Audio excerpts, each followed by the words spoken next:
¿Qué tal, jóvenes melómanos, fanáticos de mi generación? Muy buena noche y uno que otro fanático de Live Headbangers. Igual ya vamos a regresar para grabar un programa, lo voy a proponer. O, ¿cómo ves, Enrique? Bien, vámonos tendidos. Vamos con la segunda parte de chismes, rarezas y anécdotas de algunos músicos o bandas, etcétera, etcétera, etcétera. Muy buen programa el de la vez pasada. Y pues sí, hay muchos casos por contar, chismes, diretes, rarezas, gente pues que se ha dedicado a sembrar estos hechos y las bandas que no han desmentido, es más, las bandas o los músicos que han pues cultivado estos hechos entre comillas porque simplemente la gran mayoría es marketing. Me recuerda ese libro de ay, ¿cómo se me fue el nombre? El Todopoderoso de Irving Wallace. Si tú quieres, si tú tienes un periódico y no se venden porque no hay noticias, pues las creas, ¿verdad? Creas las noticias y vas a llegar primero al origen de los hechos y vas a tener muchas ventas de tu periódico. Algo similar con algunos hechos de estos. Vámonos con el primero. Voy a hablar sobre Necrofrost. Necrofrost es un dueto, es un dueto. Y por ahí se maneja el misterio del miembro anónimo. Es un dueto de Alemania de black metal, allá formados en el 94 en Coburg. Y se caracteriza por ese ambiente crudo, por un misantrópico también, muy, lo que es el black metal y el atmosférico. Y pues además es la época de, pues, que cobra auge el black metal en los países escandinavos y en gran parte de Europa. Lidera esta banda por Frost, que es el guitarrista, la voz y la batería, y el otro integrante es Shatten, que es la otra guitarra y el bajo. Por ahí tiene álbumes de culto del 2001 y 2005. Antes tiene algunas grabaciones y unos EPs, pero se caracteriza por letras muy, muy nihilistas y además las grabaciones son en baja fidelidad y entonces, por supuesto que se escucha como aislada la música. Es un black metal, creo que no es depresivo como tal, pero sí llega a ser muy doloroso, muy agudo, con muchos filos. Vaya, échense un clavado y buscan a Necrofrost. Y resulta que allá a principios del año 2000 comienzan a ganar la tracción en lo que es el underground y comienza a surgir el rumor de que hay un tercer miembro, pero es anónimo, entonces es como un integrante ocasional o como un colaborador espiritual, entre comillas. Y además fue investigado este tercer miembro por intentar realizar un ritual en un bosque. Y la historia dice que pues, la identidad de este personaje nunca fue confirmada.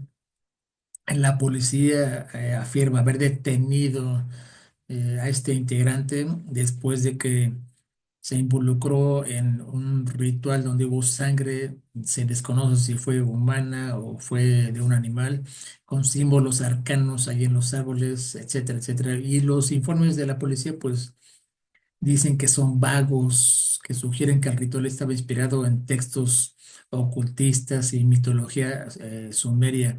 Pero bueno. Eso ya de que los informes de la policía alemana son vagos, pues es muy difícil de creer. Obviamente no hay cargos formales y no se encuentran pruebas de estos delitos graves. Este tercer miembro después desaparece de la escena y Necrofrost continúa ya firmemente como un dueto. Y las especulaciones pues no se dejaron ocultar y años después eh, Frost, o lo que es la banda, Le preguntan sobre un tema de un críptico que encontraron bajo el título de El bosque guarda sus secretos. Y pues las especulaciones siendo que el tercer miembro, aquel anónimo, se retiró a vivir como un ermitaño en los bosques de Baviera y pues de ahí se desglosa esta obra que al día de hoy simplemente son chismes, dimes y diretes. Necrofrost no es una banda mainstream, pero bueno, tiene un enfoque purista y pues rechazan la comercialización y se convierten en un referente del black metal underground. Esta parte del tercer miembro, pues son entre chismes y diretes. En lo personal, yo sí considero que nunca existió este tercer miembro y simplemente fue marketing, no tan fuerte, pero sí para sembrar y cosechar nuevos fans. Necrofrost. Pausa. Bien, vámonos al siguiente. Voy a hablar sobre esta banda, una banda que a mí en la personal no, vaya, pues es muy buena, no comulgo con sus actos y con sus conciertos y con su filosofía musical y de vida, pero bueno, es buena banda, musicalmente hablando tiene buenas rolas y es sobre Mayhem, una banda ya conocida por todos los melómanos del metal y pues con muchos integrantes que han estado en malas rachas y en malos comportamientos y sembrando especulaciones, etcétera, etcétera. Es una banda para hablar muchísimo, muchísimo tiempo, pero me voy a concentrar en el vocalista sueco que llega de su natal Suecia para Noruega y se llama Per Yngve Olin y todos lo conocemos como Death, muerte, como muerto, Death, muerto. Y es el vocalista de Mayhem entre el año 1988 y 1991. Mayhem es una de las más influyentes bandas del black metal, un sonido muy, muy crudo y además pues se le adjuntan, ahí sí son hechos reales que fueron los causantes de haber incendiado iglesias y, entre comillas, algunos asesinatos. Por ahí dos que tres son ciertos, pero bueno, Death, con esa voz gutural y esa presencia en la escena muy, muy macabra, ¿ves? Esa parte fue la que define la estética del black metal con el corpse paint y su comportamiento muy extremo. Entonces, era lo que era el verdadero black metal de finales de los 90 de finales de siglo, en el año 2000 que fue el último año.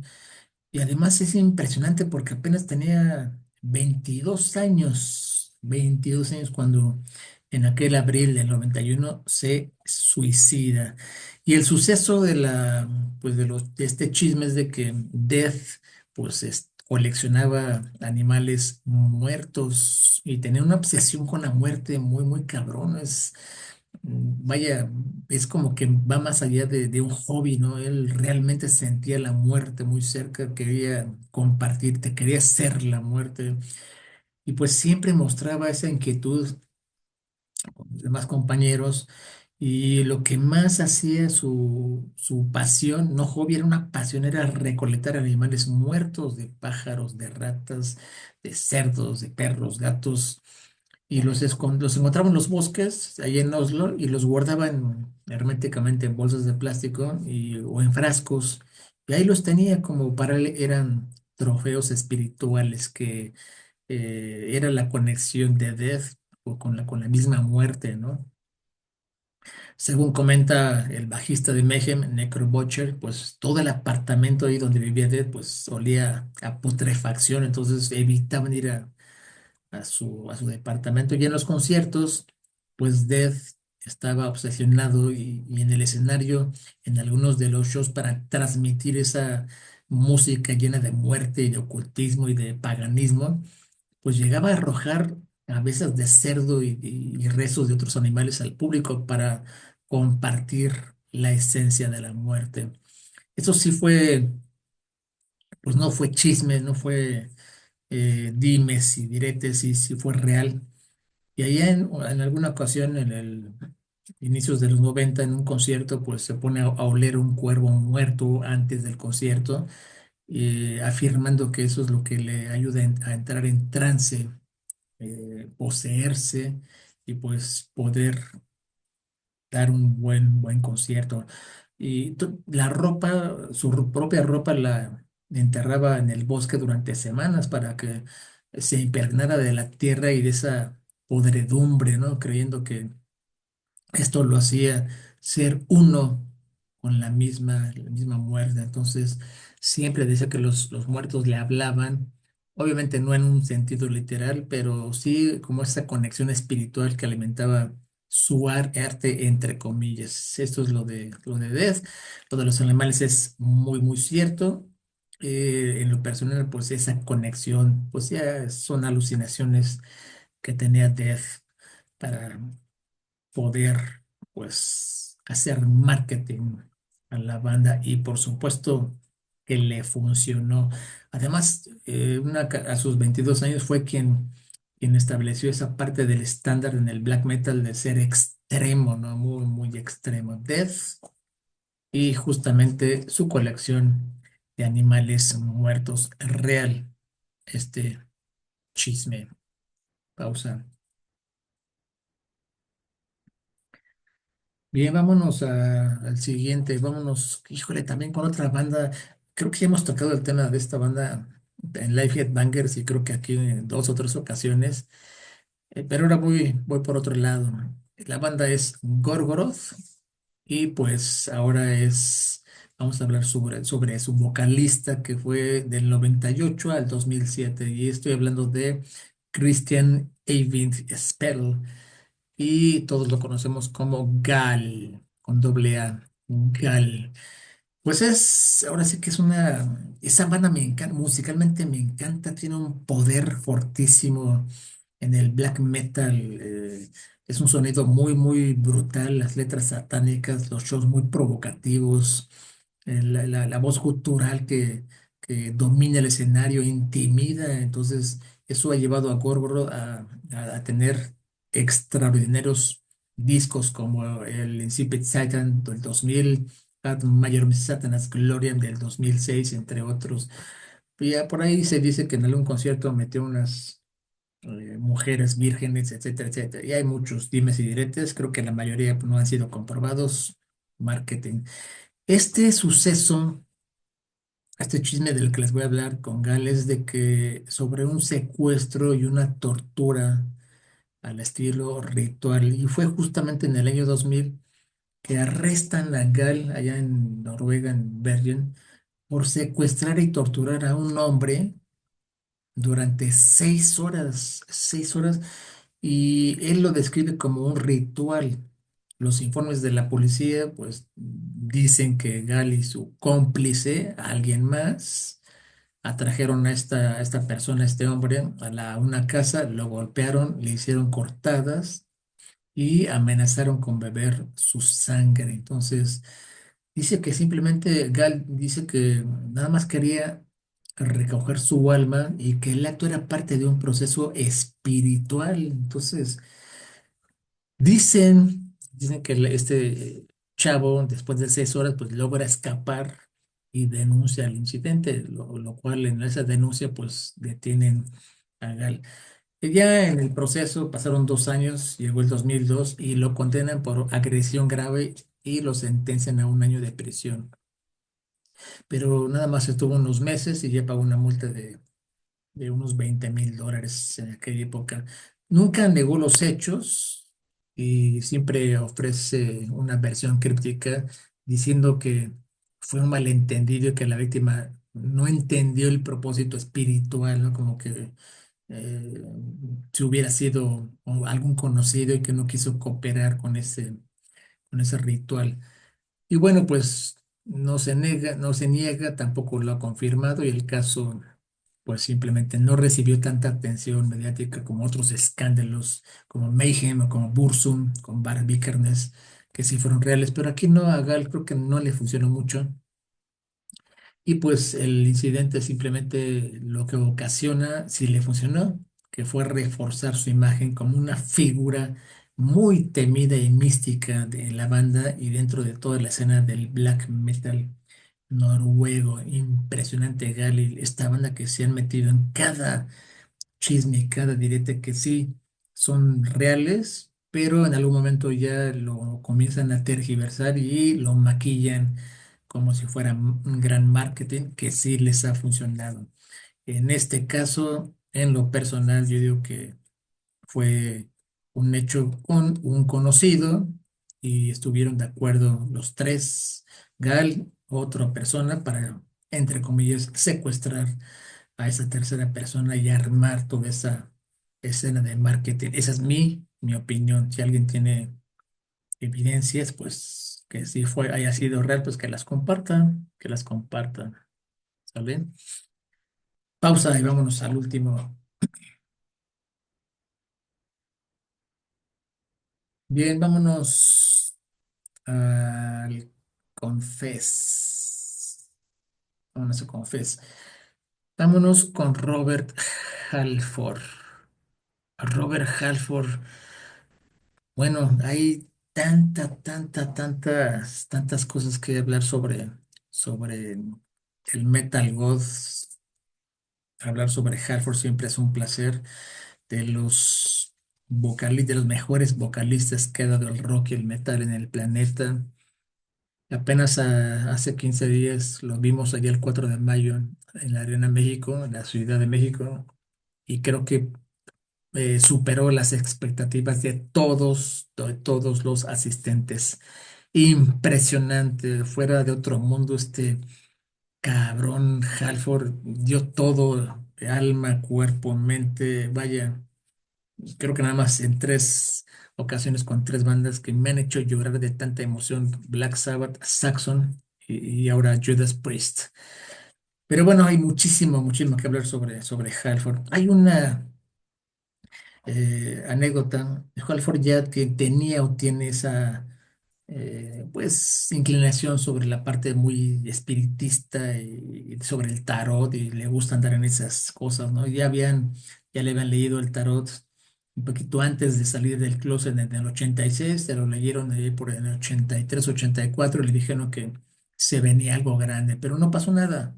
Lo que yo les digo a mis alumnos es, ¿qué pasó cuando Halford declaró en MTV, en cadena mundial, soy gay? No pasó nada. A todos nos importó un reverendo cacahuate. La vida sigue y eso no es importante. Bueno, la música es brutal, la de Judas Priest. Y resulta que, y esto apenas lo revela en su libro recién publicado, Confess, en donde ya había muerto su pareja, que Brad, de las parejas que más ha querido Brad, y ahí detalla en algún momento en Nueva York, en la gira de Painkiller, se le acerca una medium de Jamaica que se llama Pearl, y Pearl se le acerca a Halford y le dice, le da una información y le dice que ella le dice que tiene contacto con un espíritu que quiere comunicarse con Halford. Y ella le dice, aquí hay un joven rubio con ojos azules y dice que te amaba y que siente haberte lastimado y quiere que sepas que está en paz ahora.